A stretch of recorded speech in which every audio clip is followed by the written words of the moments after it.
Shalom Jemaat Tuhan, pada kesempatan ini adalah khotbah yang terakhir dari kitab Wahyu. Kita sudah mempelajari dari kitab Wahyu pasal 1 dan sekarang adalah bagian terakhir. Mari kita berdoa. Kami bersyukur untuk hikmat yang Tuhan berikan kepada hamba-Mu dalam menyampaikan firman, biar itu semua menjadi berkat bagi setiap orang yang mendengar dan menontonnya. Tuhan, kami akan merenungkan firman Tuhan dari bagian akhir kitab Wahyu ini. Roh Kudus, Roh hikmat, bimbing hamba-Mu dalam menjelaskan firman Tuhan. Setiap kami yang mendengar dan menontonnya, kami semua dibimbing oleh Roh Kudus, Roh yang sama. Berfirmanlah kepada kami siap mendengarkannya dalam nama Tuhan Yesus. Amin. Yesus segera datang. Wahyu 22 ayat 7 sampai 21. Ya, ayat 7 sampai 10 dikatakan, sesungguhnya aku datang segera. Berbahagialah orang yang menuruti perkataan-perkataan nubuat kitab ini. Dan aku, Yohanes, akulah yang telah mendengar dan melihat semuanya itu. Dan setelah aku mendengar dan melihatnya, aku tersungkur di depan kaki malaikat yang telah menunjukkan semuanya itu kepadaku untuk menyembahnya. Tetapi ia berkata kepadaku, jangan berbuat demikian. Aku adalah hamba, sama seperti engkau dan saudaramu, para nabi dan semua mereka yang menuruti segala perkataan kitab ini. Sembahlah Allah. Lalu ia berkata kepadaku, jangan memeteraikan perkataan-perkataan nubuat dari kitab ini, sebab waktunya sudah dekat. Lalu sekalian, ayat selanjutnya nanti kita akan baca dan dalam pembahasan nih. Terus kan dalam ayat 7a, Wahyu 22 dikatakan sesungguhnya aku datang segera. Aku datang segera. Dan perkataan itu diucapkan Tuhan Yesus 2000 tahun yang lalu. Maksudnya apa kata segera di sini? Mungkin orang yang nggak ngerti pikir, Tuhan Yesus itu omong kosong. Perkataan ini diucapkan 2000 tahun yang lalu. Kata segera, kok Yesus belum datang kedua kali sampai sekarang? Nah, ini kita perlu memahami makna kata segera di sini. Kata segera dalam bahasa Yunani adalah taksu. Bisa juga berarti tiba-tiba atau dengan tidak terduga-duga. Taksu yang berarti tiba-tiba atau dengan tak diduga-duga. Itu kata segera itu. Nah, dengan pemahaman itu, maka berita ini tetap relevan pada semua zaman, termasuk kita yang hidup pada abad ke-21 ini.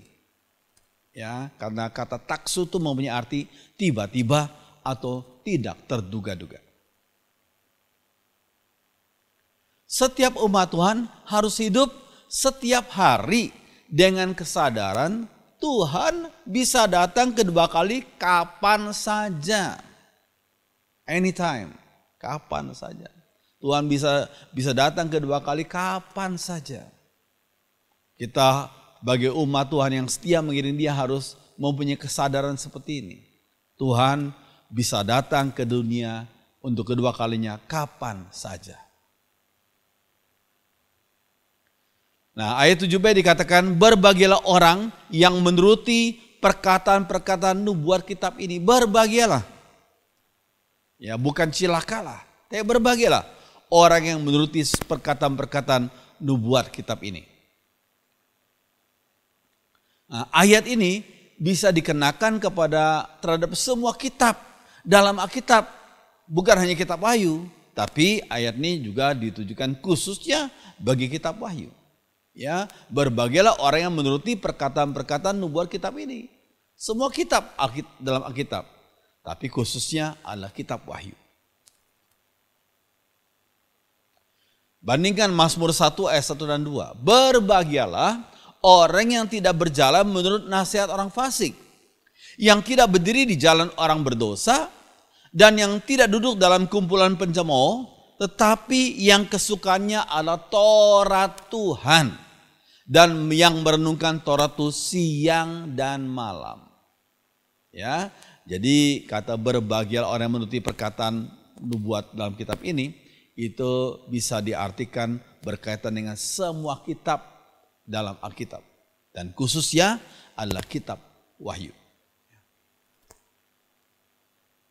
Oke, selanjutnya. Ayat 7b. Berbahagialah orang yang menuruti perkataan-perkataan nubuat kitab ini. Menuruti bukan hanya mendengar, tapi menuruti perkataan-perkataan nubuat kitab ini.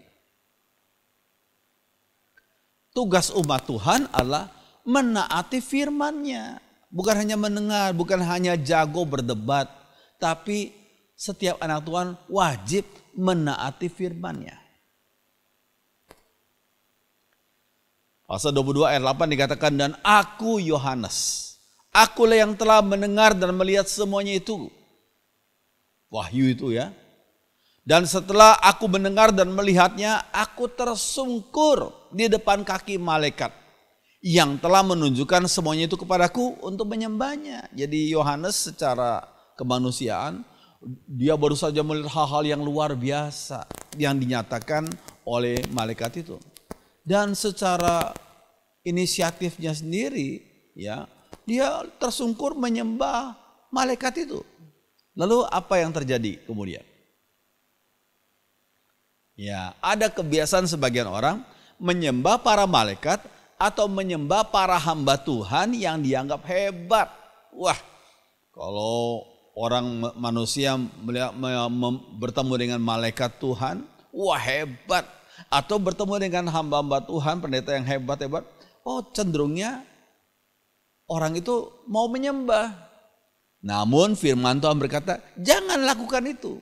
Jangan kita menyembah manusia. Jangan juga kita menyembah malaikat. Ya, ini penting sekali. Iya. Tetapi malaikat itu berkata kepadaku, jangan berbuat demikian. Malaikat yang benar itu menolak penyembahan dari manusia. Jangan berbuat demikian. Aku adalah hamba, kata malaikat. Sama seperti engkau dan saudaramu. Jadi malaikat Tuhan sama juga hamba. Ya, sama seperti engkau dan saudaramu, para nabi dan semua mereka yang menuruti segala perkataan kitab ini. Sembahlah Allah. Umat Tuhan hanya menyembah Allah. Ini adalah respon malaikat yang benar. Tapi iblis dan para roh-roh jahat lainnya berusaha untuk disembah oleh manusia. Itu adalah sikap yang tidak benar sama sekali. Malaikat yang benar tidak mau disembah.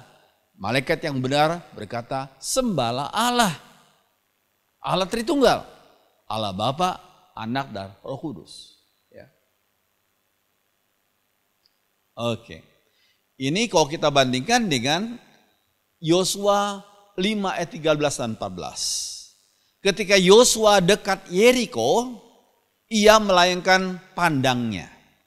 Dilihatnya seorang laki-laki berdiri di depannya dengan pedang terhunus di tangannya. Yosua mendekatinya dan bertanya kepadanya, kawankah engkau atau lawan? Yosua sebagai pemimpin Israel waktu itu ya.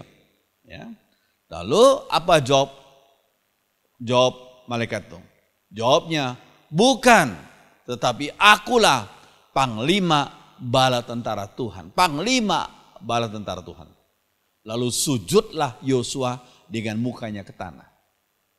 Kalau malaikat biasa tidak mau disembah, kenapa panglima bala tentara Tuhan ini mau disembah? Banyak penafsir Alkitab mengatakan ini merupakan perwujudan Allah pribadi kedua dalam perjanjian lama.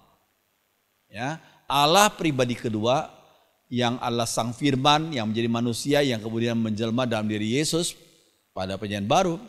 Pada waktu Yosua, Allah pribadi kedua itu muncul dalam pribadi panglima bala tentara Tuhan sehingga mau disembah oleh Yosua.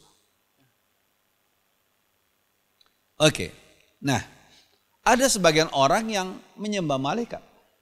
Lihat Kolose 2 ayat 18. Janganlah kamu biarkan kemenanganmu digagakan oleh orang yang pura-pura merendahkan diri dan beribadah kepada malaikat. Itu pada zaman Rasul Paulus loh. Ada sebagian orang yang menyembah malaikat. Ya, Bukan menyembah Tuhan, tapi menyembah malaikat. Ya.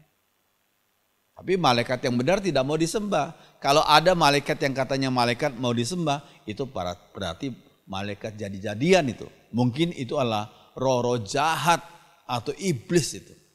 Yang menyamar seperti malaikat terang. Kan itu firman Tuhan berkata ya. Iblis dan roh-roh jahat itu bisa menyamar sebagai malaikat terang. Menyamar. Kaum Gnostik waktu itu, Gnostik ya, tidak ada waktu kita menjelaskan pada saat ini. Kaum Gnostik waktu itu dan sebagian orang Yahudi berkata Allah itu sangat besar, tinggi dan kudus. Maka manusia harus puas berdoa kepada para malaikat dan tidak langsung kepada Allah. Itu kata Gnostik dan sebagian orang Yahudi. Ini ajaran tidak benar, ini ajaran tidak alkitabiah. Ya, tidak alkitabiah. Ya. Ajaran tersebut tidak benar, kita bandingkan dengan 1 Timotius 2 ayat 5. Ya, Rasul Paulus berkata apa? Karena Allah itu esa, dan esa pula dia yang menjadi pengantara antara Allah dan manusia, yaitu manusia Kristus Yesus. Nggak ada pengantara lain. Nggak ada nabi-nabi lain yang bisa menjadi pengantara. Nggak ada malaikat yang bisa jadi pengantara. Kecuali hanya satu. Manusia Kristus Yesus. Penjelmaan sang firman yang menjadi daging. Yohanes 1 ayat 14. Dalam diri Tuhan Yesus Kristus. Puji Tuhan. Oke. Wahyu 22 ayat 10. Lalu ia berkata kepadaku. Jangan memeteraikan perkataan-perkataan nubuat dari kitab ini. Jangan dimeteraikan. Sebab apa? Sebab waktunya sudah dekat. Waktunya sudah dekat. Jangan dimeteraikan. Ya. Kita bandingkan dengan firman Tuhan kepada Nabi Daniel. Lihat Daniel 12 ayat 9. Kita perlu ingat Daniel itu hidup dan melayani 6 abad sebelumnya. Ya, 6 abad sebelum Rasul Yohanes menerima akan kitab wahyu ini, menerima akan wahyu-wahyu yang kemudian dituliskan dalam kitab wahyu ini, ya, 6 abad. Ya.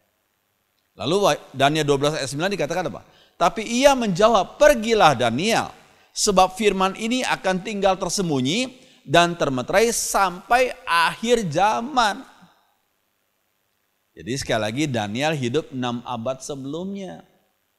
Tapi Yohanes yang hidup pada abad pertama Masehi justru diperintahkan sebaliknya, ya.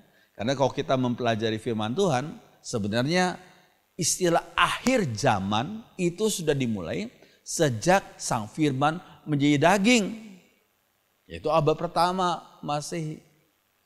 Sang firman menjadi daging yaitu dalam bentuk Yesus, itu sudah dimulai akhir zaman. Sampai sekarang akhir zaman.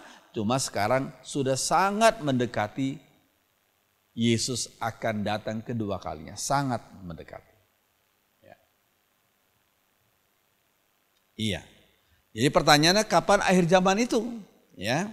Nah, Ibrani 1 ayat 1 dan 2. Setelah pada zaman dahulu Allah berulang kali dan dalam pelbagai cara berbicara kepada nenek moyang kita dengan perantara nabi-nabi, maka pada zaman akhir ini ia telah berbicara kepada kita dengan perantaran anaknya, yaitu apa? Inkarnasi. Sang firman menjelma dalam bentuk daging dalam diri Tuhan Yesus. Itulah zaman akhir. Zaman akhir itu sudah dimulai abad pertama Masehi. Sampai sekarang masih disebut sebagai zaman akhir. Cuma sekarang sudah sangat mendekati akan kedatangan Yesus yang kedua kali. Ya. Oke. Baik. Ayat 11 pasal 22 Wahyu ya. Barang siapa yang berbuat jahat, biarlah ia terus berbuat jahat. Barang siapa yang cemar, biarlah ia terus cemar. Dan barang siapa yang benar, biarlah ia terus berbuat kebenaran. Barang siapa yang kudus, biarlah ia terus menguduskan dirinya. Ini maksudnya ayat ini apa ya? Apakah Tuhan, ya sudahlah. Kamu kalau mau jahat, jahatlah gitu ya. Tapi kalau kamu mau baik, baiklah gitu. Apa maksud ayat ini? Nah, saudara sekalian, ayat ini tidak berarti Allah setuju dengan perbuatan dosa manusia. Tidak berarti demikian. Tetapi karena manusia berkeras hati dan tidak mau bertobat, maka Allah menyerahkan mereka kepada hawa nafsu mereka. Ya, akibatnya apa? Ya tanggung sendiri akibatnya. Manusia yang berdosa harus menanggung sendiri akibatnya, akibat perbuatan dosanya. Ya, bandingkan dengan Roma 1 ayat 24 dan 26. Karena itu Allah menyerahkan mereka kepada keinginan hati mereka akan kecemaran. Sehingga mereka saling mencemarkan tubuh mereka. Karena itu Allah menyerahkan mereka lagi kepada hawa nafsu yang memalukan. Sebab istri-istri mereka menggantikan persetubuhan yang wajar dengan yang tidak wajar. Kalau kita lihat baca dalam Roma 1 itu, laki-laki bersetubuh dengan sesama laki-laki, perempuan bersetubuh dengan sesama perempuan. Itu satu hal, perbuatan homo, lesbian, itu sungguh-sungguh cemar di hadapan Tuhan. Dan itu sudah dilakukan oleh orang-orang Romawi pada waktu itu. Dan karena kedegilan hati manusia, Allah menyerahkan mereka kepada hawa nafsu yang memalukan. Kata menyerahkan di sini. Maksudnya resiko tanggung jawab sendiri. Resiko tanggung jawab sendiri. Yang dilakukan oleh manusia yang berdosa itu. Ya. Oke, selanjutnya. Namun dituliskan dalam Wahyu 22 ayat 11b. Barang siapa yang kudus, biarlah ia terus menguduskan dirinya. Nah ini. Barang siapa yang mau hidup kudus, biarlah ia terus menguduskan dirinya. Bagi orang yang bertekad untuk hidup kudus, jangan berhenti dan jangan berputus asa. Tapi harus teruskan hidup kudus. Jangan tergiur untuk melakukan hal-hal yang buruk. Juga tidak perlu minder dan mendua hati dalam melakukan kehendak Tuhan dalam kehidupannya sehari-hari. Walaupun dicemooh, walaupun diejek oleh orang dunia ini. Kamu sok suci, kamu bersetubuh sebelum menikah itu kan satu hal yang biasa. Ya. Mereka mentertawakan orang anak-anak Tuhan yang menjaga kesucian mereka pada waktu mereka berpacaran. Terserah respon manusia yang berdosa. Tapi kita harus mempunyai sikap hati yang tunduk pada kehendak Tuhan saja. Kehendak Tuhan saja. Ya, ini suatu hal yang penting. Jadi nggak perlu kita minder dan nggak perlu kita mendua hati. Orang yang berdua hati tidak tenang hidupnya. Itu kitab Yakobus mengatakan demikian. Ya. Ini perkataan yang saya sering ucapkan pada waktu kedua anak kami masih kecil dan remaja, masih tinggal sama-sama kami sampai mereka SMA selesai, ya, di Semarang.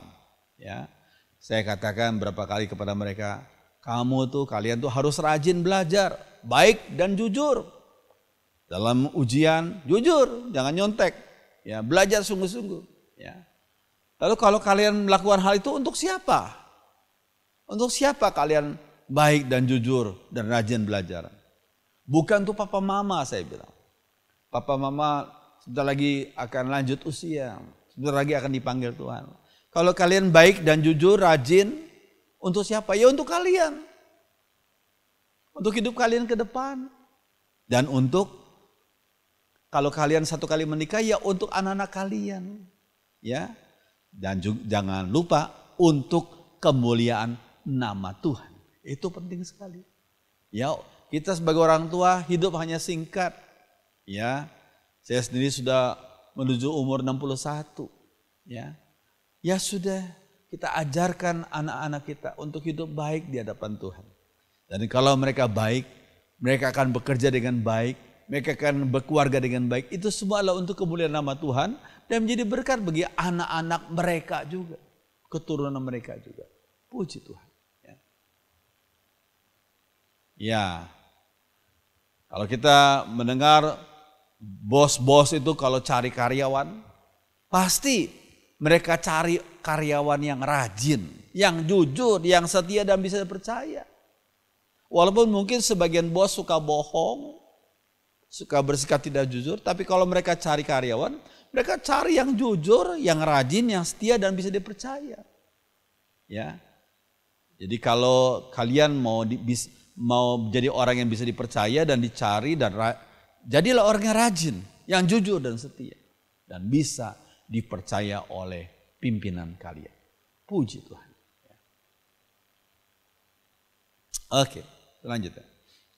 Namun bagi umat Tuhan, kita tidak diselamatkan berdasarkan perbuatan baik. Sekali lagi ya, syarat utama kita diselamatkan, syarat utamanya bukan karena kita berbuat baik. Lihat Roma 3 ayat 24. Ya. Oleh kasih karunia telah dibenarkan dengan cuma-cuma karena penebusan dalam Kristus Yesus. Itu saja. Karena kita percaya pada karya Yesus di atas salib, ya, kita diselamatkan. Oleh kasih karunia saja. Kita dibenarkan dengan cuma-cuma karena penebusan dalam Kristus Yesus. Itu syarat kita diselamatkan. Ya. Namun, ini penting, setelah diselamatkan, kita perlu menghasilkan buah-buah pertobatan yang menghasilkan pahala bagi anak-anak Tuhan kalau mereka dipanggil Tuhan ke surga. Pahala. Ya. Syarat untuk diselamatkan ya hanya kita beriman kepada karya Yesus di atas salib. Tapi untuk mendapatkan pahala yang kita terima di surga, yaitu apa? Perbuatan-perbuatan yang sesuai dengan kehendak Tuhan. Itu saja. Ya, dikatakan Matius 3:8, hasilkanlah buah yang sesuai dengan pertobatan kalian. Hasilkan buah. Oke, selanjutnya. Matius 5 ayat 46. Apabila kamu mengasihi orang yang mengasihi kamu, apakah upahmu? Ya, kalau kita cenderung kepada orang baik, kita berbuat baik. Kepada orang mengasihi kita, kita mau mengasihi mereka. Tapi Tuhan Yesus bertanya, apakah upahmu? Bukankah pemungut cukai juga berbuat demikian? Membalas kebaikan orang dengan kebaikan. Ya, kalau kita ada orang baik kita balas dengan kejahatan, itu sifat demonis itu. Ya, tapi manusia pada umumnya ya kita mengasihi orang yang mengasihi. Tapi itu Tuhan Yesus bertanya, apakah upahmu? Ya. Matius 6 ayat 2. Jadi kalau kalian memberi sedekah kepada orang miskin, janganlah menggembar-gemborkan hal itu seperti yang dilakukan orang-orang munafik. Mereka gembar-gembor, mereka sudah memberi sedekah kepada orang miskin. Ya. Mereka suka melakukan itu dalam rumah ibadat dan jalan raya agar dipuji orang. Ya, tujuannya untuk dipuji orang. Orang-orang akan berkata, wih hebat banget, dermawan sekali orang-orang ini. Tapi ingatlah kata Yesus, mereka sudah menerima upahnya. Upah dari mana? Ya dari pujian manusia, sesama manusia. Bukan dari pujian yang datang dari Allah, bukan. Wahyu 22:12. Sesungguhnya aku datang segera dan aku membawa upahku untuk membalaskan kepada setiap orang menurut perbuatannya. Ini tujuan utama kita. Kita mempunyai motivasi utama agar kalau kita berbuat sesuai dengan kehendak Tuhan, maka Tuhan yang akan datang kedua kali akan memberi upah menurut perbuatan kita sebagai buah-buah pertobatan kita. Sekali lagi ya, kita diselamatkan karena kita beriman kepada karya Yesus di atas salib. Tapi kita mendapatkan pahala sesuai dengan apa yang kita lakukan, sesuai dengan firman Tuhan yang kita lakukan di dunia ini. Ya, maka Tuhan sudah siap memberikan upah bagi mereka yang melakukan kehendak Tuhan. Ya, sebagai buah pertobatan. Puji Tuhan. Oke. Wahyu 22 ayat 13. Aku adalah Alfa dan Omega. Lihat tandanya, simbolnya Alfa dan Omega. Yang pertama dan yang terkemudian. Ya, kalau kita belajar abjad Yunani, ya huruf pertama itu Alfa. Alfa, beta, gamma, delta, epsilon, ya. Dan huruf terakhir adalah Omega. Jadi Alfa dan Omega berarti yang awal dan yang akhir. Dalam terjemahan sehari-hari dikatakan, akulah yang pertama dan yang terakhir. Akulah Tuhan dari permulaan sampai penghabisan. Yesus itu adalah sang firman Allah yang kekal. Beliau adalah sang firman Allah yang kekal. Ya, lihat Yohanes 8 ayat 58. Yesus menjawab, sungguh aku berkata kepadamu, sebelum Abraham lahir, aku sudah ada. Dalam bahasa Inggris dikatakan before Abraham was ya, past tense ya. Before Abraham was, I am. M-nya present. Before Abraham was, I am.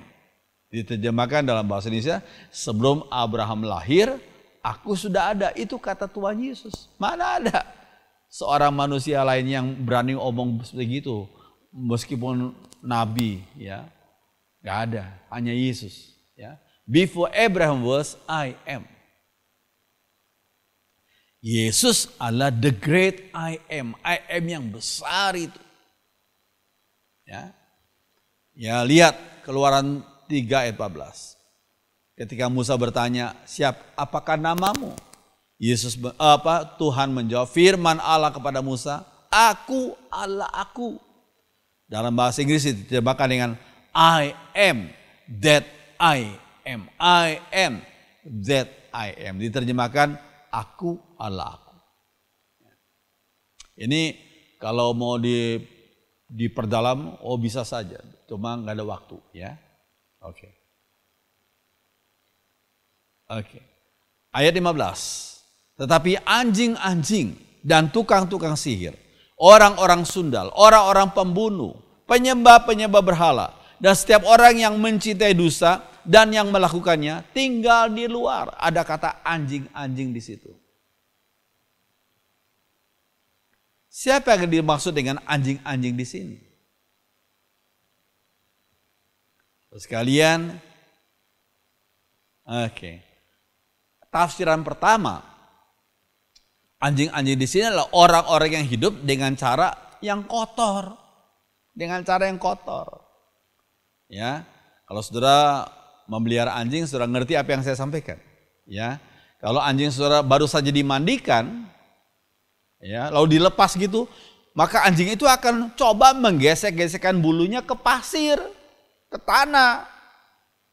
Jadi kita baru saja menyabuni akan bulunya, jadi kotor lagi deh. Itu adalah natur daripada anjing. Ya, baru saja dimandikan, langsung coba menggesek-gesekkan bulunya ke pasir atau ke tanah, jadi kotor lagi. Itu adalah makna pertama. Cara yang kotor, cara hidup yang kotor. Ya. Iya. Tapi tafsiran kedua, ya, anjing-anjing di sini berarti juga orang yang mempraktikkan homoseksual. Homoseksual. Kenapa ditafsirkan demikian? Maaf, karena praktek homoseksual itu menggunakan mulut dan lidah mereka. Seperti yang dilakukan oleh anjing. Anjing itu menggunakan mulut dan lidah untuk menjilati kemaluan daripada sesama anjing. Ya. Itu adalah praktik yang biasa dilakukan oleh homoseksual, kaum homoseksual. Ya. Di kerajaan Romawi saat Rasul Yohanes hidup, homoseksualitas tidak hanya dipraktikkan oleh mereka yang punya pembawaan seksual yang tidak normal, tapi juga oleh mereka yang normal.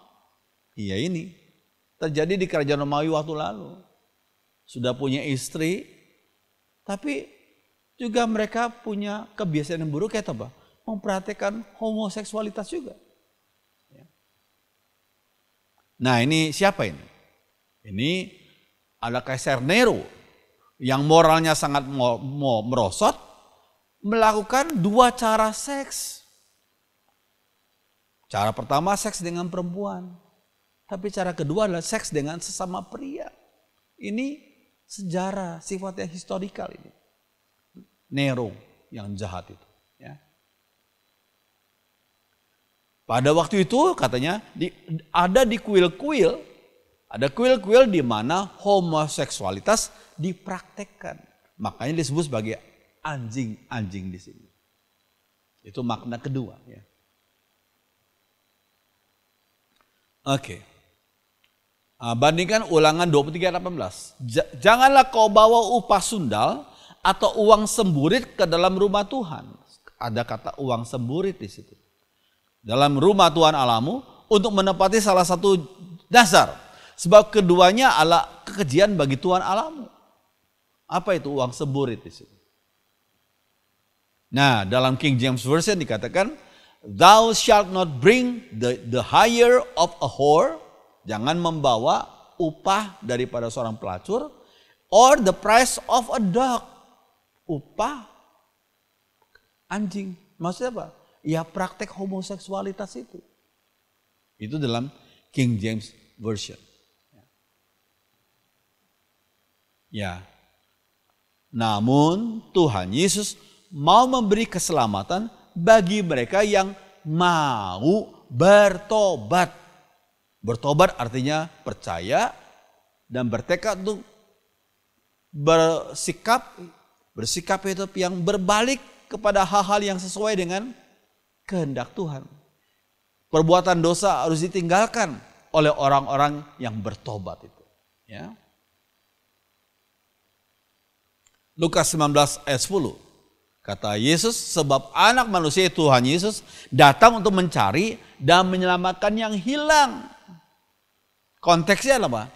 Zakius, pemungut cukai yang berbuat mencari rezeki dengan memeras banyak orang Yahudi. Tapi satu kali Roh Kudus menjamah hatinya, ada Zakius bertobat. Ya, dia berkata, aku akan menolong, memberikan sekian persen, bahkan berkali lipat daripada harta yang ada padaku untuk menolong mereka yang miskin. Ya, maka dikatakan anak manusia. Itu kenapa Zakius bisa melakukan demikian? Karena dia bertobat. Pertobatan itu yang membawa dia kepada keselamatan. Hasil pertobatan adalah tindakan yang sesuai dengan kehendak Tuhan. Menolong orang yang miskin itu. Ya. Sebab anak manusia itu Tuhan Yesus datang untuk mencari dan menyelamatkan yang hilang. Puji Tuhan. Oke. Wahyu 22 ayat 16. Aku Yesus telah mengutus malaikatku untuk memberi kesaksian tentang semuanya. Semuanya ini kepadamu bagi jemaat-jemaat. Aku adalah tunas. Yaitu keturunan Daud, bintang timur yang gilang gemilang. Tunas. Ya, kita bandingkan Yesaya 11 ayat 1. Keturunan Raja Daud seperti pohon yang sudah ditebang, tapi sebagaimana dari tumbuh tunas baru. Seperti yang sudah lihat dalam gambar ini. Dari tumbuh tunas baru. Demikian pula dari keturunan Daud akan muncul seorang raja. Ini adalah nubuat tentang kedatangan Mesias 2000 tahun yang lalu. Ya, dari keturunan Daud akan muncul seorang raja. Tunas itu ya. Oke. Dinubuatkan dalam Yesaya 11 ayat 10. And in that day, pada hari itu, there shall be a root of Jesse. Tunas dari keturunan Daud itu.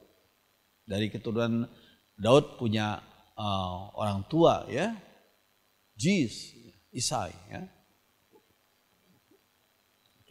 Mesias akan datang sebagai tunas atau taruk dari Isai, ayah Daud. Isai adalah ayah Daud. Makanya dalam kitab Injil seringkali Yesus dipanggil oleh orang-orang pada waktu itu keturunan Daud. Yesus anak Daud, maksudnya anak itu adalah keturunan Daud. Root of Jesus. Oke. Yesus anak Daud, lihat Matius 1 ayat 1, banyak lagi ayat lainnya. Inilah silsilah Yesus Kristus, anak Daud, anak Abraham. Istilah anak di sini mempunyai arti keturunan. Matius 15 ayat 22. Maka datanglah seorang perempuan Kanaan dari daerah itu dan berseru, kasihanilah aku ya Tuhan, anak Daud, artinya keturunan Daud.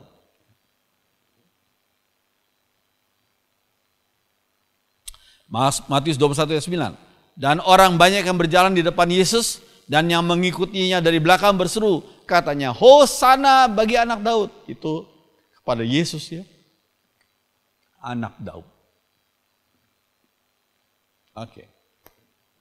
Nah, Wahyu 22 ayat 16b. Tuhan disebut sebagai bintang timur yang gilang gemilang.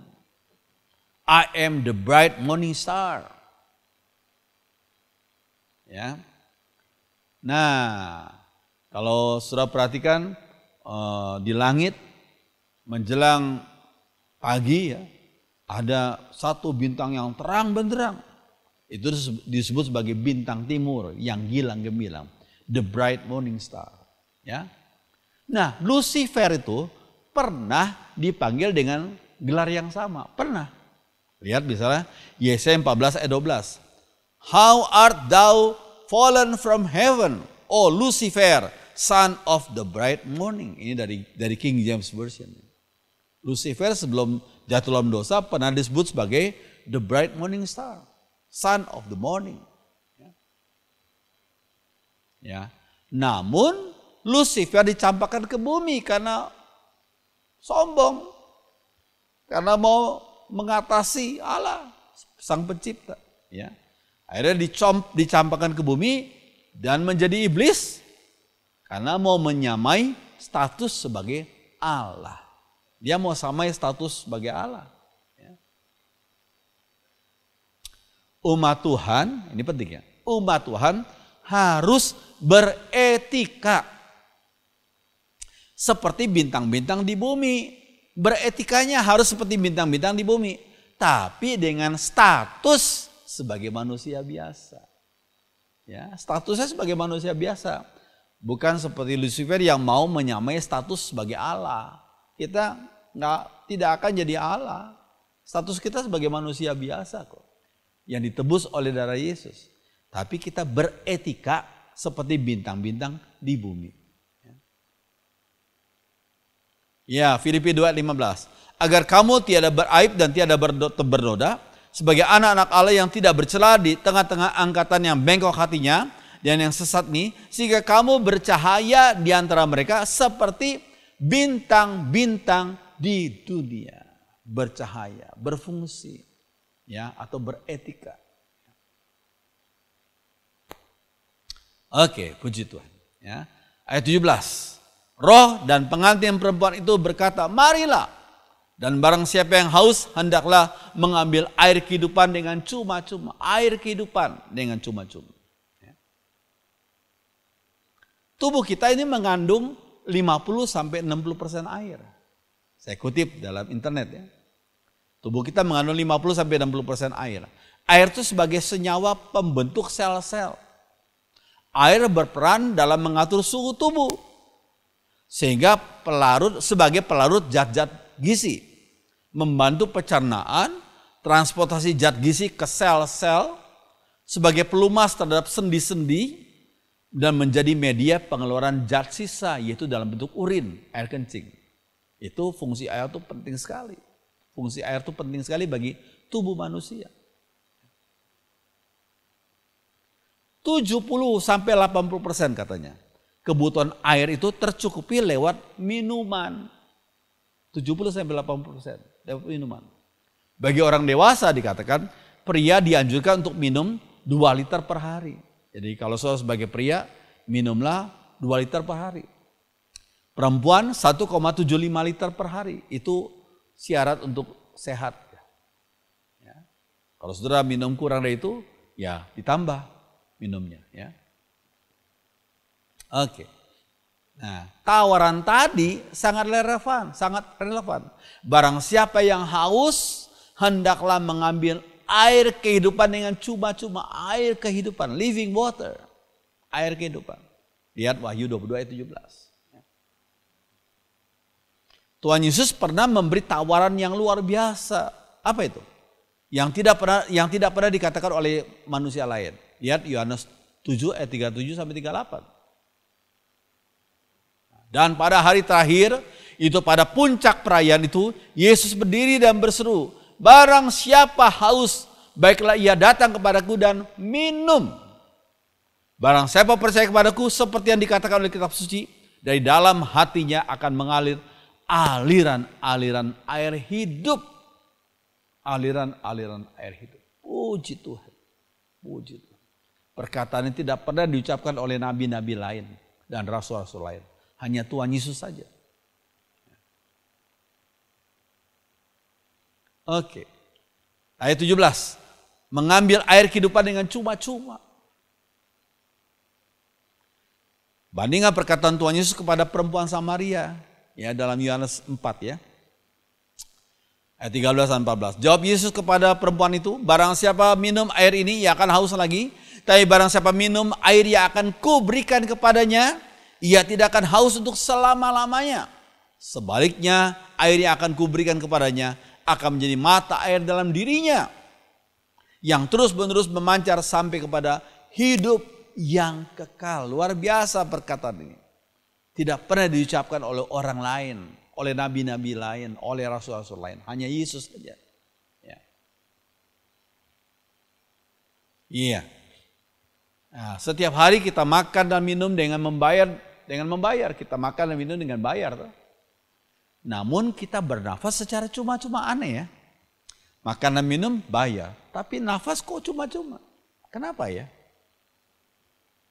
Padahal bernafas jauh lebih penting daripada makan dan minum. Jauh lebih penting. Kita bisa tidak makan selama 1 jam, 5 jam. Bahkan ada yang puasa sampai nggak makan 24 jam. Tapi kalau kita nggak minum sampai 10 jam, wah kita dehidrasi ya. Tapi coba, kita nggak nafas, nggak usah selama 1 jam. Kita nggak nafas 10 menit saja bisa mati gitu. Ya. Kenapa nafas diberikan secara gratis? Padahal nafas itu sangat penting. Lebih penting dari makanan minum. Kenapa diberikan gratis? Ya, karena manusia, saudara dan saya tidak mampu membayarnya. Coba, kita makan dan minum bayar. Nafas ayo bayar. Waduh, betapa berat, luar biasa hidup ini. Maka kalau karena itu mahal sekali, maka diberikan gratis. Kita bandingkan ya. Iya. Berapa duit kita bayar oksigen, hanya oksigen di rumah sakit. Mungkin orang tua kita harus dirawat di ICU. Untuk oksigen saja berapa duit tiap hari. Jadi oksigen itu mahal sekali. Sesuatu yang kita tidak bayar bukan karena nggak berharga sesuatu itu. Tapi karena terlalu mahal harganya, maka Tuhan dengan kasih-Nya memberikan gratis itu nafas. Demikian juga keselamatan. Siapa yang mau diselamatkan, diampuni dosanya, nggak perlu bayar, hanya cukup percaya pada Yesus. Karena manusia nggak mampu bayar, maka diberikan gratis. Asal percaya pada Yesus saja. Oh, puji Tuhan. Ya, pengampunan dosa itu sangat mahal harganya. Seharga darah Yesus yang tercurah di atas salib. Namun kita tidak usah bayar. Cukup dengan beriman kepada kasih Yesus. Oh haleluya, puji Tuhan. Oke. Oleh karena kasih-Nya sangat besar bagi kita, maka kita harus mengasihi Tuhan. Harus mengasihi Tuhan. Ya. 1 Korintus 16 ayat 22. Siapa yang tidak mengasihi Tuhan, terkutuklah ia. Maranatha. Tidak dikatakan siapa yang tidak mengasihi Tuhan itu tidak baik. Enggak, langsung. Siapa yang tidak mengasihi Tuhan, terkutuklah ia. Maranatha. Ya, fase 22 ayat 18 sampai 19. Aku bersaksi kepada setiap orang yang mendengar perkataan-perkataan nubuat dari kitab ini. Jika seorang menambahkan sesuatu kepada perkataan-perkataan ini, maka Allah akan menambahkan kepadanya malapetaka yang tertulis dalam kitab ini. Dan jikalau seorang mengurangkan sesuatu dari perkataan dari kitab nubuat ini, maka Allah akan mengambil bagiannya dari pohon kehidupan dan dari kota kudus, seperti yang tertulis dalam kitab ini. Peringatan ini bisa ditujukan khusus bagi kitab Wahyu, tetapi secara umum juga bagi semua bagian Alkitab. Jadi jangan kita berusaha untuk mengurangkan atau menambahkan bagian-bagian firman Tuhan jangan, dan nggak boleh kita, nggak boleh. Oke. Ayat 20 dan 21. Ia yang memberi kesaksian tentang semuanya ini berfirman, ya, aku datang segera. Ya, aku datang segera. Amin, datanglah Tuhan Yesus. Kasih karunia Tuhan Yesus menyertai kamu sekalian. Amin. Puji Tuhan, puji Tuhan. Kita sebagai umat Tuhan yang hidup sementara di dunia ini, kita juga punya pengharapan yang sama. Tuhan Yesus bisa datang kapan saja. Kalau Tuhan mau punya kehendak kapan saja. Biarlah selama ada kesempatan kita bertobat, terima Yesus sebagai selamat, dan layani dan muliakan Tuhan dalam kehidupanmu yang terbatas, yang sementara di dunia ini. Puji Tuhan. Haleluya. Mari jemaat Tuhan, bagi manusia yang berdosa, ini penting. Kedatangan Yesus yang kedua menjadi ancaman terbesar. Karena Sang Hakim Agung datang kembali. Itu ancaman terbesar bagi manusia yang berdosa, yang gak mau bertobat. Ancaman terbesar. The greatest terror. Bagi yang gak mau bertobat, ini kedatangan Yesus yang kedua kali akan menjadi ancaman terbesar. Ya. Tapi bagi orang yang percaya pada Tuhan, kedatangan Yesus adalah berkat yang teramat indah. The most wonderful blessing. Ya. Karena Sang Juru Selamat datang ke dunia untuk kedua kalinya. Puji Tuhan. Puji Tuhan. Iya, ayat penutup. Ya, mari kita baca Ibrani 3:15. Yuk, 1, 2, 3. Inilah yang tertulis dalam Alkitab. Kalau pada hari ini kamu mendengar suara Allah, janganlah kamu berkeras kepala seperti leluhurmu ketika mereka memberontak terhadap Allah. Kita bertobat, kita hidup taat kepada Tuhan, dan kita iring Tuhan dan layani Tuhan. Puji Tuhan. Ya. Biarlah firman Tuhan menjadi berkat bagi kita semua. Dan ini khotbah terakhir dari kitab Wahyu. Mari jemaat Tuhan kita berdiri. Kita akan menyanyikan satu lagu. Berita indah mulia, kidung merdu gembira. Janji Raja Surgawi, Yesus datang kembali. Mari kita berdiri, kita nyanyikan lagu ini bersama-sama.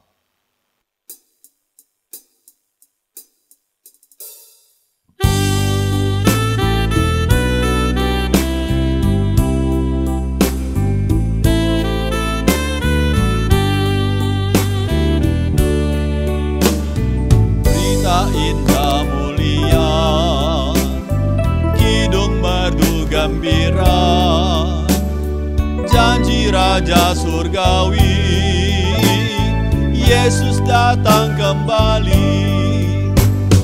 Datang lagi, datang lagi, mungkin pagi, mungkin siang, mungkin segera datang lagi, datang lagi.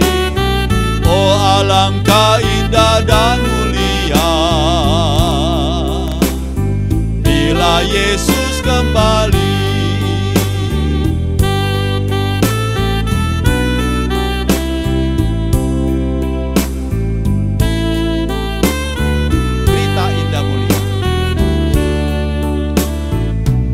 Indah mulia, kidung merdu gembira, janji Raja Surgawi, Yesus datang kembali.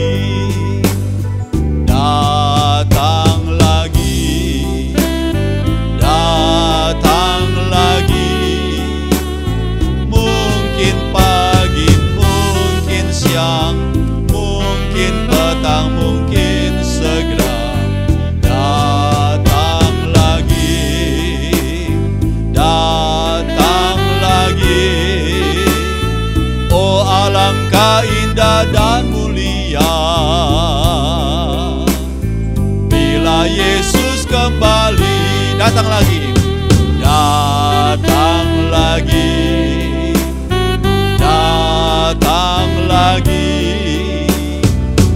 Alangkah indah dan mulia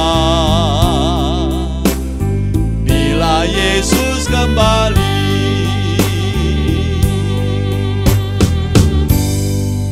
kita berdoa. Kami bersyukur Tuhan karena janji kedatangan-Mu ya dan amin. Oh, kami bersyukur karena bagi orang yang percaya pada Yesus, kedatangan-Mu sungguh-sungguh sangat menggembirakan. Kami akan menyambut kedatangan Sang Mesias Juru Selamat. Bagi kami yang belum percaya Tuhan, gerakan hati kami supaya kami boleh bertobat dan mengiring Yesus dengan setia. Terima kasih kami sudah dipimpin melewati dan menjalani pembelajaran kami dari kitab Wahyu. Biar Roh Kudus menolong kami agar kami lebih memahami firman Tuhan. Dengarkan doa kami Tuhan dalam nama Tuhan Yesus. Semua orang beriman mengatakan amin. Silakan duduk, Tuhan berkati.